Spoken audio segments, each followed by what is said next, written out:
അപ്പൊ പെട്ടെന്ന് ഒറ്റ നോട്ടത്തിൽ കണ്ട ഒരു ബോയിന്നേ തോന്നത്തുള്ളൂ. ആരെങ്കിലും അങ്ങനെ പറഞ്ഞിട്ടുണ്ടോ? പലരും ബാക്കിൽ നിന്ന് നോക്കുമ്പോ ഒരു ബോയ് ആയിട്ടാണ് ഫീൽ ചെയ്യുന്നൊക്കെ പറഞ്ഞിട്ടുണ്ട്. അതെ, ഈ ഹെയർ കട്ട് ഇങ്ങനെ ചെയ്തോണ്ട്. അതെന്താ അങ്ങനെ നടക്കാനാണോ ഇഷ്ടം? ഒരു ടോം ബോയ് എനിക്ക് ഇത്തിരി ബോൾഡ് ആയിട്ട് നടക്കാനാണ് ഇഷ്ടം. മുടി ഉണ്ടെങ്കിൽ എന്താ ബോൾഡ് അല്ലേ? ഞാൻ ബോൾഡ് ആണല്ലോ. അങ്ങനെയല്ല, ഒരു മുടി ഇപ്പൊ എല്ലാവർക്കും ഉണ്ടല്ലോ.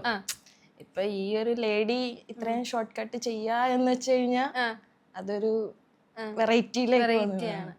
ഞാൻ വേറൊരു കാര്യം കേട്ടു, ഒരു അമ്മയാണെന്നും കൂടെ ഞാൻ കേട്ടായിരുന്നു. എത്ര കുട്ടികളുണ്ട് അപ്പൊ? 3 കുട്ടികളുണ്ട്. 3 കുട്ടികളുടെ അമ്മയാണ്. അപ്പം എത്ര വയസ്സുണ്ട് 3 കുട്ടികൾക്കൊക്കെ? മോൻ +1 ആണ്, ഒരു മോള് 8-ല്, ഒരു മോള് 5-ല്. 2 മോളും ഒരു മോനും, അതും +1 പഠിക്കുന്നത്. അതെ, ഇത്രയും വലിയ മോനൊക്കെ ഉണ്ട്. അപ്പൊ ആരും പറയും അങ്ങനെ കണ്ടാ പറയത്തില്ല ഇത്രയും വലിയ മോനൊക്കെ ഉള്ള ഒരു അമ്മയാന്ന്? പറഞ്ഞിട്ടുണ്ട്. ഒരുപാട് പേര് പറഞ്ഞിട്ടുണ്ട്. എന്താ പറയാ, ഞാൻ ഭയങ്കര സന്തോഷം അങ്ങനെ പറയൂ? അങ്ങനെയില്ല, ഈ സ്കൂളിലൊക്കെ പാരന്റ്സ് മീറ്റിങ്ങിന് പോകുമ്പോ പറയും അച്ഛനാണോ വന്നിരിക്കുന്നത് ഇങ്ങനെയൊക്കെ ചോദിക്കൂ? മോന്റെ സ്കൂളില് പോകുമ്പോ പറയാറുണ്ട്, മോനോട് ഫ്രണ്ട്സുകൾ ചോദിക്കാറുണ്ട് സിസ്റ്റർ ആണോ എന്ന് ചോദിക്കാറുണ്ട്. ഓ സീൻ. അപ്പം സിസ്റ്റർ അല്ല അമ്മയാണെന്നൊക്കെ പറയും. അപ്പൊ മോൻ പറയും എന്തിന് സ്കൂളിൽ വരണ്ട പറഞ്ഞിട്ടുണ്ട്. അസൂയ വന്നിട്ടുണ്ടോ അങ്ങനെ മോനെ? സ്കൂളിൽ വരണ്ട ഇനി എല്ലാരും ചോദിക്കുവാന്ന്. അവനിക്ക് പെങ്ങളാന്ന് പറയുമ്പോ ഒരു മടിയാണ്, പെങ്ങളാന്ന് പറയുമ്പോ. ഓക്കെ, അപ്പോ ഇത് എങ്ങനെയാണ് ഇതിന്റെ ജേർണി സ്റ്റാർട്ട് ചെയ്തത്? ഈ ബോഡി ബിൽഡിംഗ് ആണ്, എനിക്ക് മുടി വെട്ടിന് ഇങ്ങനെ നടക്കണം എന്നൊക്കെ. എനിക്ക് ബോഡി ഞാൻ നന്നായിട്ട് മെയിൻറ്റെയിൻ ചെയ്യും. പിന്നെ ഇടയ്ക്ക് ജിമ്മിൽ പോവാറുണ്ട്, പക്ഷെ ഫിറ്റ്നസ്സിലേക്ക് ഇറങ്ങാൻ സമയം എടുത്തു. പിന്നെ ഞാൻ ജിമ്മിൽ കയറി, അങ്ങനെ നോക്കിയപ്പോൾ എനിക്ക് കോമ്പറ്റീഷൻ ഇറങ്ങണമെന്നുള്ളൊരു താല്പര്യം വന്നു. അങ്ങനെ ഞാൻ ഇറങ്ങി. ഓക്കെ, അപ്പൊ ഇതൊക്കെ ഭയങ്കര ഫാമിലി സപ്പോർട്ടൊക്കെ ഉണ്ടായിരുന്നോ?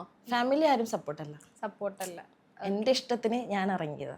എന്നെ കൊണ്ട് ചെയ്യാൻ പറ്റും എന്നുള്ള എൻ്റെ ഉള്ളിൽ നിന്നുള്ളൊരു തോന്നൽ വന്നപ്പോൾ ഞാൻ ഇറങ്ങി. അപ്പോ ഫാമിലി ഒക്കെ ഇപ്പൊ ആരൊക്കെ ഉണ്ട് വീട്ടിലൊക്കെ? വീട്ടില് ഉപ്പ, ഉമ്മ, 3 കുട്ടികൾ, പിന്നെ അനിയത്തി ഉണ്ട്. അനിയത്തി മാരേജ് കഴിഞ്ഞു പോയി. ഹസ്ബൻഡ് ഡിവോഴ്സ്ഡ് ആണ്. എന്താ കാര്യം? പേഴ്സണലായിട്ട് കൊണ്ട് നടക്കുന്നതാണോ അങ്ങനെ? ഞാനത് അങ്ങനെ ആരോടും പബ്ലിസിറ്റി ആക്കിയിട്ടില്ല. ഇപ്പൊ ഞാൻ പണ്ടൊരു ഫോട്ടോ കണ്ടിട്ടുണ്ടായിരുന്നു, അതായത് സാരിയൊക്കെ കൊടുത്ത് ഞാൻ കാണിച്ചു തരാം. ഭയങ്കര ട്രഡീഷണൽ ആയിട്ട് നല്ല രസമുണ്ടായിരുന്ന ഫോട്ടോ ആണ്. എന്താ ഇതൊക്കെ? ഇത് അതെ, പിന്നെ ഞാൻ കാണിച്ചു തരാം. ഇതൊക്കെ അത് വിഷുവിനൊക്കെ എടുത്തതാണ്. ഇൻസ്റ്റാഗ്രാമിൽ ഞാൻ കണ്ടായിരുന്നു. അപ്പോ അത് എന്താണ് ഇങ്ങനെ ആ സാരി മുടിയൊക്കെ വെട്ടി പെട്ടെന്ന് അത് 1 ഇയർ? അപ്പൊ ഇതിനിടയ്ക്ക് എന്താ സ്വന്തമായിട്ട് തോട്ട് തോന്നി എനിക്ക് ഇങ്ങനെ നടക്കണം, ഇനി സാരി പെണ്ണുങ്ങളെ പോലെ നടക്കണ്ട, അങ്ങനെയൊക്കെ തോന്നിയോ? പെണ്ണുങ്ങളെ പോലെ നടക്കണ്ടെന്നല്ല, ഞാൻ പറഞ്ഞല്ലേ ബോൾഡായിട്ട് എനിക്ക് നടക്കണം.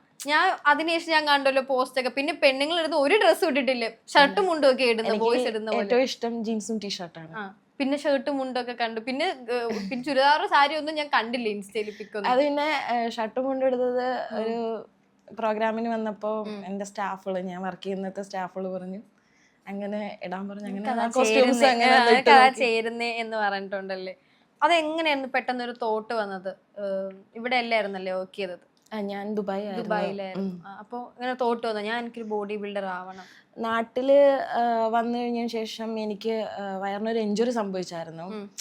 അത് സർജറി ചെയ്ത് സൺറൈസിലായിരുന്നു. അവരത് ചെയ്തപ്പോൾ അവർക്ക് മിസ്റ്റേക്ക് സംഭവിച്ചു, വൻകുടലിന് ഇഞ്ചുറി സംഭവിച്ചു. സർജറി 2023. പിന്നെ അത് മെഡിക്കൽ ട്രസ്റ്റിൽ ചെന്നപ്പോഴാണ് അവരത് ഇതാക്കിയെടുത്തത്. പിന്നെ ഒരു 7 മാസം ഞാൻ കോളോപ്ലാസ്റ്റ് ബാഗൊക്കെ ഇട്ടിട്ട് അങ്ങനെ റെസ്റ്റിലായിരുന്നു. അത് കഴിഞ്ഞ് അത് റിക്കവർ ആയതിനു ശേഷം അതാവണതിന് മുന്നേ തന്നെ ഞാൻ ഡോക്ടറോട് ചോദിച്ചിട്ട് ഞാൻ ഇങ്ങനെ വർക്കൗട്ട് ചെയ്യാൻ സ്റ്റാർട്ട് ചെയ്തു. അപ്പം എനിക്ക് തോന്നി ഇങ്ങനെ എനിക്ക് ഒരു ബോഡി ബിൽഡർ ആവണം, ഇറങ്ങണം എന്നുള്ളത്. അപ്പോൾ ഡോക്ടർ പറഞ്ഞു ധൈര്യമായിട്ട് ഇറങ്ങിക്കോ, പറ്റും. ആരാ ഇതിനുള്ള ഫസ്റ്റ് മോട്ടിവേഷൻ എന്നെ കൊണ്ട് പറ്റും അങ്ങനെയൊക്കെ പറഞ്ഞത്? അല്ല, എന്റെ മോട്ടിവേറ്റർ ഞാൻ തന്നെയാണ്. സ്വയം തന്നെ, വേറെ ആരും മോട്ടിവേറ്റ് ചെയ്യണ്ട. ഇപ്പൊ ഇറങ്ങിക്കഴിഞ്ഞപ്പോ എല്ലാവരും സപ്പോർട്ടുണ്ട്. അത് ഒരു അംഗീകാരം കിട്ടുമ്പോഴാണ് നമുക്ക് കയ്യടി വരുന്നത്. അതിനു മുമ്പ് ആരും നമുക്ക് സപ്പോർട്ട് ചെയ്യാൻ കാണില്ല. അതിനുണ്ട് ഒരുപാട് ബാഡ് കമന്റുകൾ വന്നിരുന്നു. ഞാൻ ഒരു മുസ്ലിം ആയ എന്റെ പേര് മുബീന. അപ്പോ സമുദായത്തില് പലരും പലതും പറയും. പിന്നെ 3 കുട്ടികളുടെ അമ്മയല്ലേ, പിന്നെ ബിക്കിനിയും കൂടി ഇട്ടിട്ട് ഇറങ്ങുന്നോണ്ട് അതിനും വന്നിരുന്നു കുറെ ബാഡ് കമന്റുകൾ. അപ്പോൾ ഞാൻ പറഞ്ഞത് എൻ്റെ മക്കൾ എനിക്ക് സപ്പോർട്ടാണ്, മോൻ എനിക്ക് കൂടുതൽ സപ്പോർട്ടാണ്. മൂത്തമൻ മോൻ അവൻ ഒരു ഫുട്ബോൾ പ്ലെയറും കൂടിയാണ്. അപ്പോൾ അവനോട് ഞാൻ ചോദിക്കും ഇങ്ങനെ ഇറങ്ങിക്കോട്ടെ ചോദിച്ചു. മോൻ പറഞ്ഞു ഇറങ്ങിക്കോ എന്ന് പറഞ്ഞ് അവൻ്റെ സപ്പോർട്ടുണ്ട്. പിന്നെ ഞാൻ ഇത്രയും ഇവിടെ എത്താൻ കാരണം മാക്സ് ഫിറ്റ് ഫിറ്റ്നസ്സിലൂടെയാണ്. ഞാൻ അവിടെയാണ് വർക്കൗട്ട് ചെയ്യുന്നത്. സ്റ്റാർട്ടിങ് ചെയ്ത് അവര് ഭയങ്കര സപ്പോർട്ടാണ്. അവര് കാരണം കൊണ്ടാണ് ഞാൻ ഇത്രയും വേദിയിൽ എത്തിയത്. അവിടുത്തെ ഓണർ റെനീഷേട്ടൻ, പിന്നെ എന്നെ ട്രെയിൻ ചെയ്യിക്കുന്നത് കോച്ച് അഫ്രി, ഇവരൊക്കെ ഭയങ്കര കട്ട സപ്പോർട്ടാണ്. ഫാമിലി ഒന്നും സപ്പോർട്ട് ഇല്ലെങ്കിലും ജിമ്മില് ട്രെയിനർക്ക് എല്ലാവരും സപ്പോർട്ട് ഉണ്ടായിരുന്നു. പിന്നെ കുറെ ക്ലയന്റുകള് അവരൊക്കെ പറയുന്നുണ്ട് എന്നെ പോലെ ആവണം